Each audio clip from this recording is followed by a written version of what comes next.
नमस्कार, जोहार आप सभी साथियों का एक बार फिर से स्वागत है हमारे चैनल पीसीएस फाउंडेशन में। आज अंतिम प्रहार में मिक्स्ड क्वेश्चन लेकर आए हैं जो कि बहुत ही महत्वपूर्ण होगा पेपर 3 के दृष्टिकोण जो सीजीएल का होगा। ये आज क्लास नंबर पहला है और आपसे इधर आग्रह है कि अगर चैनल पर नए होंगे ना तो सब्सक्राइब जरूर कर दीजिएगा। आपसे रिक्वेस्ट है, आपसे आग्रह है। चलिए क्लास को स्टार्ट करते हैं और देखते हैं इसमें क्या खास है। अगर किन्हीं को यह पीडीएफ चाहिए ना तो पीडीएफ प्राप्त करने के लिए हम हमारा टेलीग्राम पीसीएस फाउंडेशन को ज्वाइन करके वहां से आप पीडीएफ को प्राप्त कर सकते हैं, पढ़ सकते हैं। चलिए आज इसी क्रम में आज का पहला सवाल है कि वायुमंडलीय ओजोन का अधिकांश भाग वायुमंडल की किस परत में पाया जाता है। इसका ऑप्शन का तोड़ फोड़ कर देंगे, ठीक है। वायुमंडलीय ओजोन का अधिकांश भाग वायुमंडल की किस परत में पाया जाता है। तो इसका जो सही आंसर है ना, इसका जो सही आंसर है ये समताप मंडल में पाया जाता है, ठीक है। चलिए इसको देखते हैं समताप मंडल को, ठीक है। समताप मंडल की बात करें, ये जो है ना ये आपका क्षोभ मंडल का ये क्या है, ये क्षोभ मंडल का ये ऊपरी परत है। क्या है? क्षोभ मंडल का ऊपरी परत। इसको अगर इसकी खोज जो हुआ था, किसने किया था खोज? तो खोज किया गया था किसके द्वारा? टिंजरेस डी बोर्ड के द्वारा खोज किया गया था। किसके द्वारा? टिज टिंजरेस टिंज साथ में लिखिएगा, थोड़ा नोट कर लीजिएगा। टिंजरेस डी बोर्ड के द्वारा इसका खोज किया गया था, ठीक है। अगर हम इसके बारे में और बात करें तो इसकी जो धरातल से ऊंचाई है ना वो 50 किलोमीटर, कितने 50 किलोमीटर तक है, ठीक है।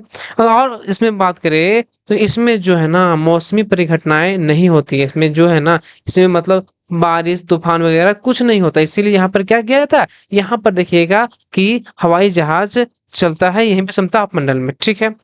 अगर हम वहां बात करें कि यहाँ पर जो बादल बनते हैं, यहाँ पर एक ठो बादल बनता है, कौन सा?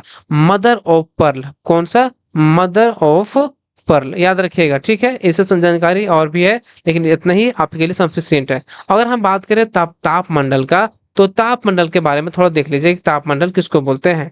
इसके बारे में दो तीन फैक्ट है, आप लोग नोट करना चाहे तो नोट कर लीजिएगा। ताप मंडल किसको बोलते हैं? ताप मंडल। ये जो है ना ये दो प्रकार का होता है। कौन कौन होता है? एक होता है कौन सा? आयन मंडल, आयन मंडल होता है। और एक होता है बहिर्मंडल, बहिर्मंडल, ठीक है। थोड़ा राइटिंग में से कोई दिक्कत नहीं है। और बहिर्मंडल, इसमें अगर आप देखिए आयन मंडल में क्या है ना कि इसमें एक परत पाया जाता है, जैसे कि आप सुने होंगे डी परत, ई परत, एफ परत, जी परत, ये सब क्या है, ये परत पाया जाता है किसमें? आयन मंडल में। किसके अंतर्गत है? ताप मंडल के। इससे क्या होता है, एफ जी परत जो है ना एक रेडियो वेव है, मतलब जो हमारा जो आप रेडियो सुनते होंगे, देखते हैं ना कि रेडियो में जो कनेक्ट होता है नेटवर्क यहीं पर लगा होता है, ठीक है। अगर हम मध्य मंडल की बात करें तो मध्य मंडल क्या है, ये जो है ना इसका जो अगर बात करें ऊंचाई तो कितना? 50 से 1 मिनट, थोड़ा सा हैंग कर गया है। हाँ हाँ, ये जो है ना इसका 50 किलोमीटर से, कितना किलोमीटर था मध्यमंडल? 50 किलोमीटर से ये कितना? 80 किलोमीटर इसकी जो हाइट है, मतलब इसका मतलब वहां तक ये मध्यमंडल है, ठीक है। अगर इसके और फैक्ट की बात करें तो ये जो है ना भाई साहब, ये ऊंचाई के साथ हाइट के साथ ये तापमान इसमें घटता है, याद रखिएगा, ठीक है। और इसमें क्या है ना, और हम बात करें एक पॉइंट बहुत ही महत्वपूर्ण पॉइंट लेकर है कि ये जो है ना इसमें गर्मियों के दिनों में क्या होता है इसमें कि इसमें नॉक्टिलुसेंट बादलों का निर्माण होता है। क्या होता है? नॉक्टिलुसेंट बादलों का निर्माण, याद रखिए। नॉक्टिलुसेंट बादलों का निर्माण, ठीक है, याद रखिएगा ना, बादलों का निर्माण होता है, याद रखिएगा। कहाँ पे होता है नॉक्टिलुसेंट बादलों का निर्माण? तो होता है मध्यमंडल में। अगर हम क्षोभ मंडल की बात करें तो ये जो है ना ये सबसे निचली परत है, जैसे कि ये हो गया क्षोभ, समताप, मध्य, ताप, बहिर, ये सब हो गया। तो ये कौन सबसे निचली परत है? इस क्षोभ मंडल जो है ना ये सबसे निचली परत है। क्या है? सबसे निचली परत है, निचली परत है, ठीक है। अगर हम और बात करें इसके बारे में, इसको हम लोग संवहन मंडल बोलते हैं। इसको क्या बोलते हैं? इसको हम लोग संवहन मंडल भी बोलते हैं। क्या बोलते हैं? संवहन मंडल भी। और बात करें इसका जो हाइट होता है ना कितना से, ये 13 से 18 किलोमीटर तक इसका एवरेज हाइट है, याद रखिएगा। चलिए आज का दूसरा सवाल लेते हैं कि प्लेट विवर्तनिकी के संदर्भ में निम्नलिखित में से कौन सा कथन सही नहीं है, पूछा है। बताइए बताइए बताइए। ये जो है ना इसका जो प्लेट विवर्तनिकी जो पहला ऑप्शन देख रहे हैं वो आपको पढ़ने से लगेगा अरे क्या दे दिया, एशियाई प्लेट काफी हद तक महासागरीय प्लेट है। बिल्कुल नहीं, ये जो है ना कथन ये गलत हो जाएगा। कौन सा? ये कथन गलत हो जाएगा, याद रखिएगा। आज को आप और पढ़ लेते हैं। टेक्टोनिक प्लेट क्षैतिज रूप से एस्थेनोस्फीयर के परत के ऊपरी परत चलती है जी, है ना। टेक्टोनिक प्लेट्स क्षैतिज रूप से एस्थेनोस्फीयर के ऊपरी परत चलती है, ठीक है, ये भी बिल्कुल सही है।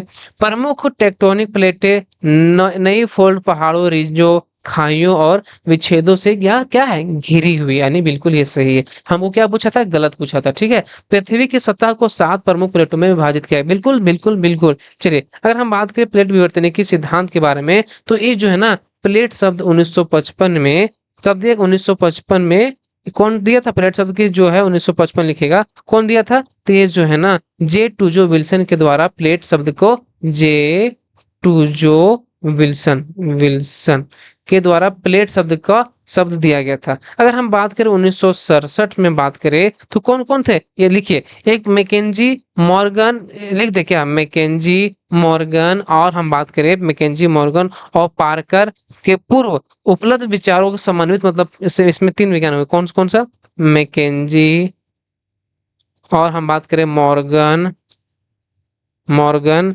और कौन था, और जो है ना भाई साहब क्या हुआ, पार्कर, कौन, पार्कर, पार्कर, ठीक है। ये जो है ना पूर्व के जो उपलब्ध विचार थे ना, पूर्व के जो उपलब्ध विचारों को क्या किए, इस समन्वित किया, यानी संकलित किए, और प्लेट विवर्तनिकी सिद्धांत को दिए, कौन, ये तीनों कौन दिए, कौन कब दिए थे, 1967 में प्लेट विवर्तनिकी सिद्धांत दिए थे।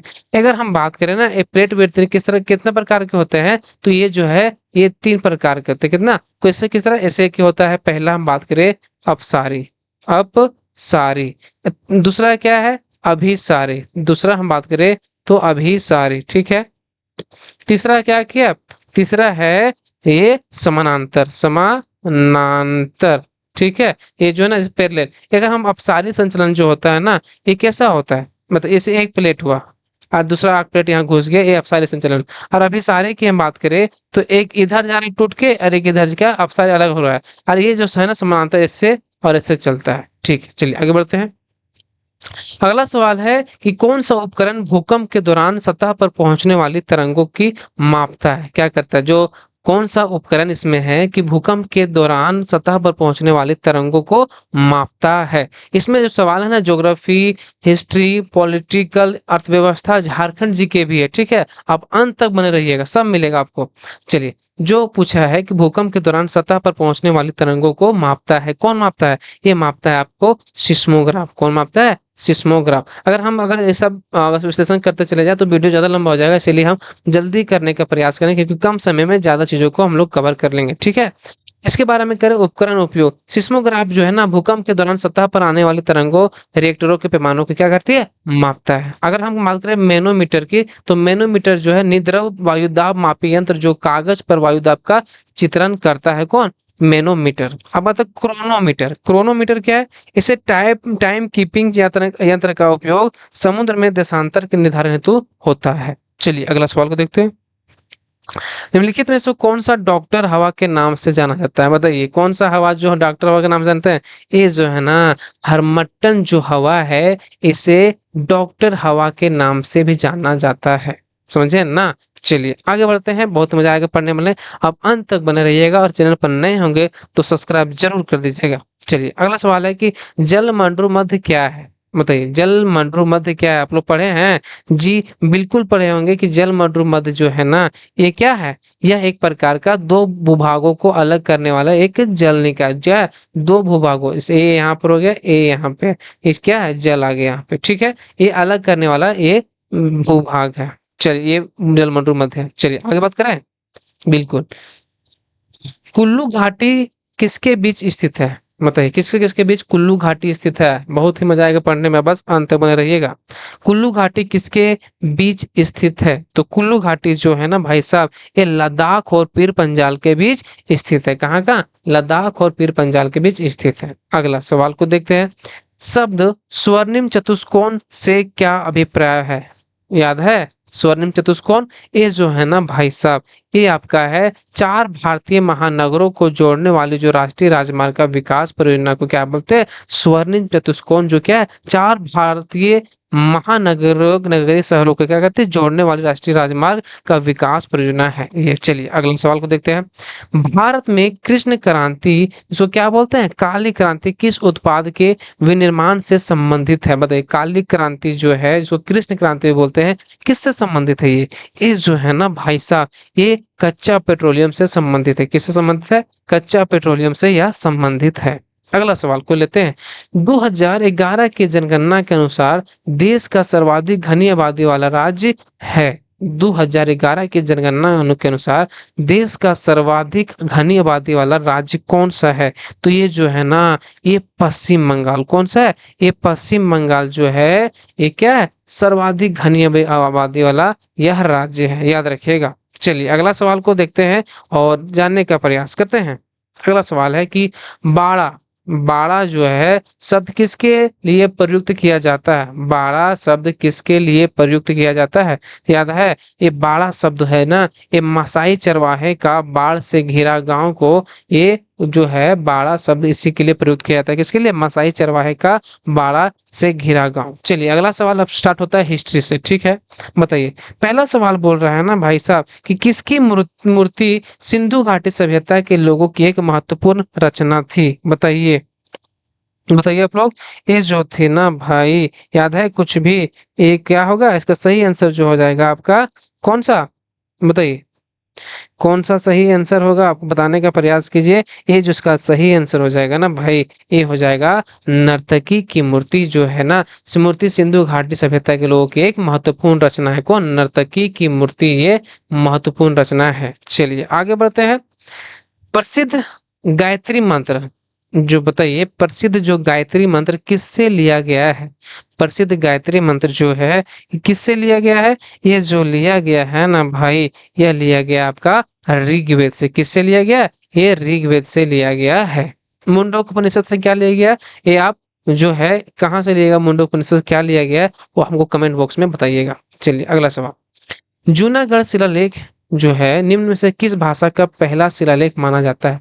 जूनागढ़ जो शिलालेख है ना, वो किस भाषा का पहला शिलालेख माना जाता है?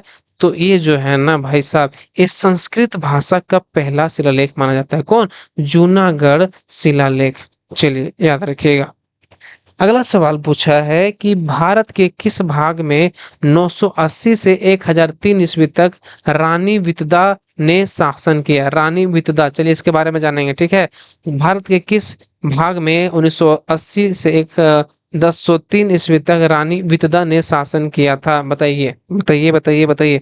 ये जो है ना, एक कश्मीर में शासन किया था। कहाँ पे? कश्मीर। चलिए इसके बारे में जानिए कि रानी विदिदा दिद्धा ने कश्मीर पर शासन किया था। वे लोहार वंश से किससे संबंधित थी? ये लोहार वंश की थी, याद रखिएगा।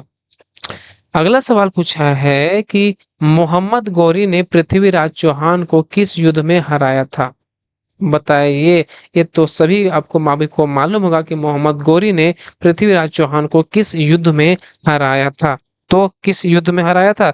ये जो हराया था ना आपका, ये 1192 में तराइन के युद्ध में जो है मोहम्मद गौरी ने पृथ्वीराज को युद्ध में हराया था। किसके? 1192 में तराइन के युद्ध में। चलिए अगला सवाल है आपके सामने कि यूरोपीय शक्ति पहचानिए, यूरोपीय शक्ति पहचानिए जिससे शिवाजी ने तोपे और गोला बारूद प्राप्त किए थे। बताइए, यूरोपीय शक्ति जो पहचानिए क्या क्या, जिससे शिवाजी ने तोपे और गोला बारूद को प्राप्त किए थे। बताइए इसका सही आंसर जो है, इसका जो सही आंसर है ना भाई, ये पुर्तगाल से प्राप्त किए थे। किससे प्राप्त किए थे? ये जो है ना, ये पुर्तगाल से प्राप्त किए थे। अगला सवाल, किसने महात्मा गांधी के साथ नमक सत्याग्रह का नेतृत्व किया था? बताइए, किसने महात्मा गांधी के साथ नमक सत्याग्रह का नेतृत्व किया था? तो किसने किया था आपके साथ में? तो ये जो है ना भाई, ये जो है, ये कौन? सरोजनी नायडू। याद रखिएगा, सरोजनी नायडू जो है महात्मा गांधी के साथ नमक सत्याग्रह का नेतृत्व किया था। देखिए यहाँ पर लिख के लाए कि नमक सत्याग्रह आंदोलन को जो दांडी मार्च 12 मार्च 5 अप्रैल 1930 के साथ प्रारंभ हुआ और गांधी जी ने दांडी 12 मार्च 1930 को साबरमती आश्रम से 78 अनुयायियों के साथ, कितना ये सवाल पूछा है, 78 अनुयायियों के साथ प्रारंभ की तथा 5 अप्रैल 1930 को दांडी नामक स्थान पर नमक बनाकर नमक कानून तोड़ा। कहाँ बनाया था? 1900 दांडी में। दांडी मार्च में सरोजिनी नायडू गांधी जी के साथ चल रहे अनुयायियों में से एक थे। चलिए याद रखिएगा। अगला सवाल देखते हैं। भारत को अधिकार क्षेत्र का दर्जा यानी डोमिनियन स्टेट्स किस तारीख को मिला? बताइए। भारत को अधिकार क्षेत्र का दर्जा यानी डोमिनियन स्टेट्स का किस तारीख को मिला? तो कब मिला था? ये जो है ना, ये 15 अगस्त 1947 को भारत को अधिकार क्षेत्र का दर्जा यानी डोमिनियन स्टेट्स को तारीख मतलब 15 अगस्त 1947 को मिला। अगला सवाल है कि सत्याग्रह के 3 महत्वपूर्ण स्वरूप कौन से हैं? बताइए। सत्याग्रह के 3 महत्वपूर्ण स्वरूप कौन से हैं? तो कौन सा हो जाएगा इसमें? ये जो है ना, ये कौन है? ये असहयोग है, सविनय अवज्ञा है और बहिष्कार जो है, आंदोलन जो है, ये 3 महत्वपूर्ण स्वरूप है सत्याग्रह के। ठीक है, असहयोग आंदोलन, सविनय अवज्ञा आंदोलन और बहिष्कृत। चलिए अगला सवाल को देखते हैं। चलिए इसको टिक मारते हैं। अगला सवाल, रुक्मणी देवी अरुंडेल किस कला से संबंधित है? बताइए। एक कला एवं संस्कृति से एक प्रश्न लेकर आए हैं कि रुक्मणी देवी अरुंडेल किस कला से संबंधित है? बताइएगा। ये जो है ना, ये शास्त्रीय नृत्य से संबंधित है। किससे संबंधित है? ये शास्त्रीय नृत्य से या संबंधित है। कौन? रुक्मणी देवी अरुंडेल। चलिए अगला सवाल है इकोनॉमिक्स से सवाल है कि मिश्रित अर्थव्यवस्था मुख्यतः किसके द्वारा कार्य करती है? बताइए। मिश्रित अर्थव्यवस्था मुख्यतः किसके द्वारा कार्य करती है? तो किसके द्वारा कार्य करती है? ये जो कार्य करती है ना, सरकारी नीतियों से निर्देशित बाजार तंत्र ये कार्य करती है। सरकारी नीतियों से निर्देशित बाजार तंत्र मिश्रित अर्थव्यवस्था के जो है द्वारा यह मुख्यतः कार्य करती है। कौन? सरकारी नीतियों से निर्देशित बाजार तंत्र। चलिए अगला सवाल है कि बढ़ता हुआ प्रतिफल आपूर्ति वक्र पर क्या प्रभाव डालता है? इसे बढ़ता हुआ प्रतिफल जो है ना, ये आपूर्ति वक्र पर क्या प्रभाव डालता है? बताइए क्या प्रभाव डालेगा? ये जो बढ़ता प्रतिफल होता है ना भाई साहब, ये बाएं से दाएं सकारात्मक झुकाव होता है। क्या होता है? बाएं से दाएं, मतलब बाएं से जो है ये दाएं सकारात्मक झुकाव होता है। ठीक है, जो सकारात्मक झुकाव है। ठीक है, याद रखिएगा।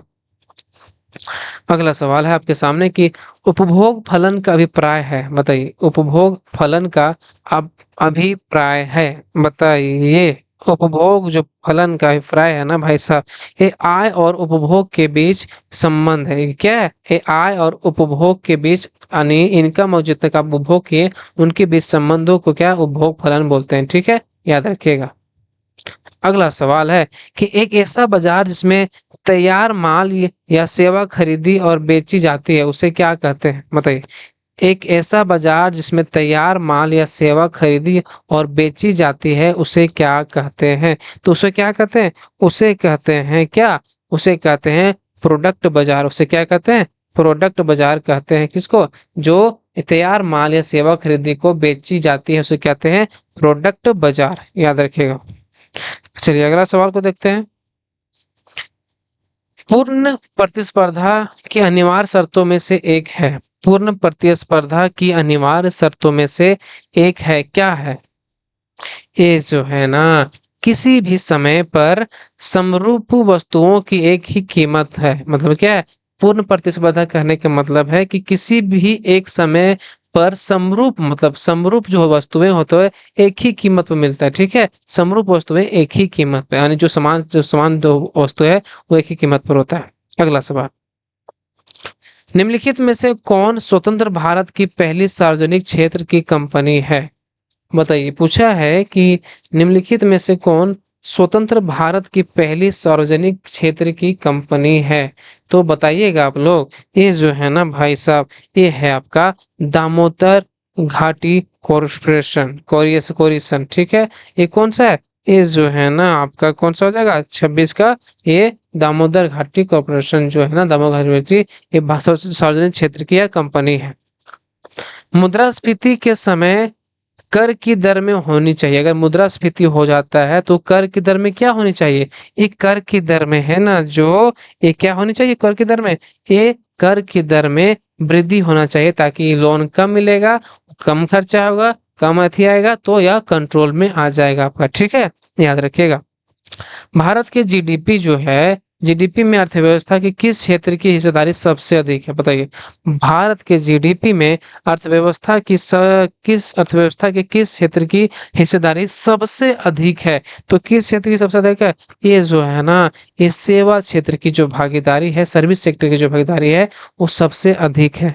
चलिए, अगला सवाल है, भारतीय रिजर्व बैंक को किस वर्ष राष्ट्रीयकृत किया गया? याद है? आरबीआई के जो है वो किस वर्ष राष्ट्रीयकृत किया गया? बताइए। ये जो है ना भाई साहब, ये किया गया था आपका 1949 में राष्ट्रीयकरण किया गया था आरबीआई का। अगला सवाल है कि वैधानिक मुद्रा है, क्या है वैधानिक मुद्रा? तो वैधानिक जो मुद्रा है ना भाई, ये क्या है? वैधानिक मुद्रा आपका ये विधि के अनुसार सरकार और जनता द्वारा स्वीकृत हो। अब वैधानिक मुद्रा उसे न कहेंगे जो अगर आप बना ली मुद्रा, कोई लेबे नहीं कर रहा है, तो क्या है ये फालतू हो जाएगा। कि वैधानिक मुद्रा जो है विधि के अनुसार सरकार और जनता के द्वारा क्या हो, स्वीकृत, सरकार दे हम लोग ले और हम लोग दे सरकार ले। चलिए, अगला सवाल, भारत का मूल संविधान कहाँ संरक्षित है? बताइए। भारत का जो मूल संविधान है वो कहाँ पर संरक्षित है? याद है? ये जो है ना, इस संसद भवन में यह संरक्षित है। कौन? हमारा मूल संविधान। अगला सवाल कि भारतीय संविधान की जो रचना में निम्नलिखित में से किसका सर्वाधिक गंभीर प्रभाव पड़ा? भारतीय संविधान की रचना में निम्नलिखित में से किसका सर्वाधिक गंभीर प्रभाव पड़ा? तो किसका गंभीर प्रभाव पड़ा? ये भारत सरकार अधिनियम जो है ना, भारत सरकार अधिनियम 1935 का इस पर खूब प्रभाव पड़ा। इसका मतलब इसका खूब प्रभाव पड़ा जो है रचना में। अगला सवाल है कि निम्नलिखित में से भाषा के आधार पर बनने वाला प्रथम राज्य कौन सा है? भाषा के आधार पर बहुत पहले से पढ़ते होंगे कि भाषा के आधार पर बनने वाला प्रथम राज्य कौन सा है? तो कौन सा है? ये जो है ना आपका आंध्र प्रदेश जो है, भाषा के आधार पर ये पहला राज्य बनने वाला है, प्रथम राज्य है। अगला सवाल पूछता है कि भारतीय संविधान का कौन सा अनुच्छेद निम्नलिखित में से विधि के समक्ष समता के अधिकार से संबंधित है? पूछा, भारतीय संविधान का कौन सा अनुच्छेद निम्नलिखित में से विधि के समक्ष समता के अधिकार से संबंधित है? तो कौन सा है इसमें? इसमें जो है ये अनुच्छेद जो 14 है ना भाई साहब, ये विधि के समक्ष समता का अधिकार से संबंधित है, आपका अनुच्छेद 14। भारतीय संविधान के अनुच्छेद 44 के द्वारा नागरिकों के लिए एक समान सिविल संहिता संदर्भित है। बताइए, किसके द्वारा? भारतीय संविधान के अनुच्छेद 44 के द्वारा नागरिकों के लिए एक समान सिविल संहिता संदर्भित है। किसमें संदर्भित है? ये है आपका राज्य के नीति निर्देशक तत्व यानी डीपीएससी में यह संदर्भित है। चलिए, अगला सवाल को देखते हैं। भारतीय संविधान के अनुसार राष्ट्रपति पद की रिक्ति भरनी होती है। बताइए, भारतीय संविधान के अनुसार राष्ट्रपति की पद की जो रिक्ति है भरनी होती है, कितने माह के अंदर भरनी होती है? इस जो है ना आपका ये कब, ये है आपका 6 माह के संविधान के अनुसार राष्ट्रपति पद की रिक्ति भरनी होती है, 6 माह के महीना। चलिए, अगला सवाल। अगला सवाल आपके सामने है कि भारतीय संविधान के किस अनुच्छेद में यह उल्लेख किया गया है कि लोकसभा में एक अध्यक्ष और एक उपाध्यक्ष आवश्यक रूप से होना चाहिए? तो अभी लोकसभा का स्पीकर कौन है? अध्यक्ष बना है ओम बिरला है, ठीक है, फिर से बन गए। तो किस अनुच्छेद के अंतर्गत? बताइए, ये किस अनुच्छेद के? ये अनुच्छेद 93 के तहत ऐसा कहा गया है कि लोकसभा का अध्यक्ष और एक उपाध्यक्ष आवश्यक रूप से होना चाहिए, ये होना चाहिए, ठीक है। अगला सवाल, प्रोटेम स्पीकर का कार्य क्या है? बताइए, प्रोटेम स्पीकर का कार्य क्या है? तो प्रोटेम स्पीकर का जो कार्य है ना, ये सदस्यों को शपथ ग्रहण कराना एवं लोकसभा के अध्यक्ष का चुनाव कराना, ये प्रोटेम स्पीकर का कार्य है। चलिए, अगला सवाल को देखते हैं। राज्यपाल को पद और गोपनीयता की शपथ किसके द्वारा दिलाई जाती है? बताइए, राज्यपाल को पद और गोपनीयता की शपथ किसके द्वारा दिलाई जाती है? तो किसके द्वारा दिलाई जाती है? ये दिलाया जाता है आपका उच्च न्यायालय के मुख्य न्यायाधीश जो होते हैं ना, राज्यपाल को पद और गोपनीयता के शपथ दिला दिया जाता है किसके द्वारा? उच्च न्यायालय के मुख्य न्यायाधीश के द्वारा। चलिए अगला सवाल है कि निम्नलिखित में से कौन सा स्थानीय सरकार का मामला नहीं है? बताइए, स्थानीय सरकार का इनमें से 4 ऑप्शन है, कौन सा मामला स्थानीय सरकार का नहीं है पूछा है। तो कौन सा नहीं? सार्वजनिक स्वास्थ्य, स्वच्छता, कानून व्यवस्था, लोक उपयोगी सेवाएं, क्या है, कौन सा नहीं है स्थानीय सरकार की? बताइए। ये कानून और व्यवस्था जो है ना, ये स्थानीय सरकार का मामला नहीं है। बाकी स्वास्थ्य, सार्वजनिक स्वास्थ्य, स्वच्छता और लोकोपयोगी सेवाएं जो है ये है। अगला सवाल कि मुगल बादशाह औरंगजेब के समकालीन नागवंशी शासक निम्न में से कौन थे? बताइए, मुगल बादशाह औरंगजेब के समकालीन नागवंशी शासक निम्न में से कौन थे? तो कौन थे? ये थे आपका रघुनाथ शाह और राम शाह। ये झारखंड संबंधित है कि मुगल बादशाह औरंगजेब के समकालीन नागवंशी शासक निम्न में से कौन से थे? ये रघुनाथ शाह और राम शाह, ये दोनों थे। चलिए, झारखंड की एकमात्र नदी कौन सी है जिसमें वर्षा ऋतु में नावें चला करती है? बताइए, झारखंड की एकमात्र नदी कौन सी है जिसमें वर्षा ऋतु में नावें चला करती है? किसमें, कौन सी नदी में? ये जो है ना आपका मोर नदी। कौन सा? मोर या मयूराक्षी नदी बोलते हैं, उसमें जो है ना वर्षा ऋतु में नावें चला करती है। अगला सवाल, सोरिया पहाड़िया जनजाति में गांव के मुखिया को किस नाम से जाना जाता है? बताइए, सोरिया पहाड़िया जनजाति में गांव के मुखिया को किस नाम से जाना जाता है? तो गांव के मुखिया को हम लोग जानते हैं किस नाम से? ये जानते हैं आपका सीएनआर के नाम से जाना जाता है सोरिया पहाड़िया में। अगला सवाल है कि जैव विविधता के दृष्टि से संपन्न क्षेत्रों में निम्न में से कौन सा से क्षेत्र झारखंड के अंतर्गत शामिल है? बताइए, जैव विविधता की दृष्टि से पूछा है तो कौन सा हो जाएगा इसमें? इसमें जो सही आंसर है ना, कौन सा हो जाएगा? ये हो जाएगा आपका सारंडा वन, नेतरहाट पहाड़, पारसनाथ पहाड़ी जो है ना, ये शामिल है जैव विविधता की संपन्न की दृष्टि से। अगला सवाल देखते हैं, ढोकलो सोहर शासन व्यवस्था में गांव में जब किसी परिवार को अशुद्ध करार दिया जाता है तब उसके शुद्धिकरण करने वाले व्यक्ति को क्या कहते हैं? बताइए, ढोकलो सोहर शासन व्यवस्था में गांव में जब किसी परिवार को अशुद्ध करार दिया जाता है तब उसके शुद्धिकरण करने वाले व्यक्ति को क्या कहते हैं? तो क्या कहते हैं? उसे कहते हैं करटाहा। उसे क्या बोलते हैं? करटाहा बोला जाता है। अगला सवाल, पंचकोट का किला जो धनबाद जिले में स्थित है का निर्माण किस राजा ने करवाया? पंचकोट का किला जो धनबाद जिले में स्थित है का निर्माण किसने करवाया या किस राजा ने करवाया था? ये जो है ना आपका, ये करवाया गया था गोमुखी राजा के द्वारा करवाया गया था। किसके द्वारा? गोमुखी राजा के द्वारा। अगला सवाल है कि संथाली भाषा के लिए ओलचिकी लिपि का आविष्कार पंडित रघुनाथ मुर्मू ने कब किया? बताइए, संथाली भाषा के लिए ओलचिकी लिपि का आविष्कार पंडित रघुनाथ मुर्मू ने कब किया? ये जो है ना किया था आपको 1941 में। कब किया था? 1941 में।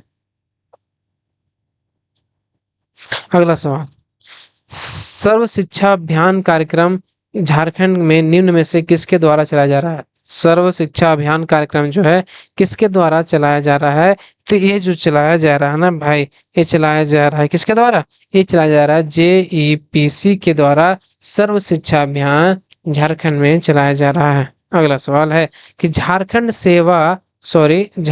सेवा रत्न पुरस्कार निम्न से किस क्षेत्र में दिया जाता है? बताइए, झारखंड सेवा रत्न पुरस्कार जो है निम्न में से किस क्षेत्र में दिया जाता है? तो दिया जाता है शिक्षा में भी, चिकित्सा में भी, उद्योग में भी, यानी कि सभी में दिया जाता है झारखंड सेवा रत्न पुरस्कार। अगला सवाल और लास्ट सवाल है कि झारखंड के विभिन्न जिलों में जिला आपदा प्रबंधन समिति का गठन कब किया गया? झारखंड के विभिन्न जिलों में जिला आपदा प्रबंधन समिति का गठन कब किया गया? तो कब किया गया था? ये किया गया था आपका 22 दिसंबर 2010 में। झारखंड के विभिन्न जिलों में आपदा प्रबंधन समिति का गठन 22 दिसंबर 2010 को किया गया था। अगर वीडियो अच्छा लगा तो लाइक जरूर कर दीजिएगा, सब्सक्राइब भी कर दीजिएगा चैनल को। आपसे ही रिक्वेस्ट है, आपसे अनुरोध है। चलिए मिलते हैं अगले वीडियो में, तब तक के लिए धन्यवाद और सभी से वो आप जरूर शेयर कर दीजिएगा। चलिए मिलते हैं अगले क्लास में।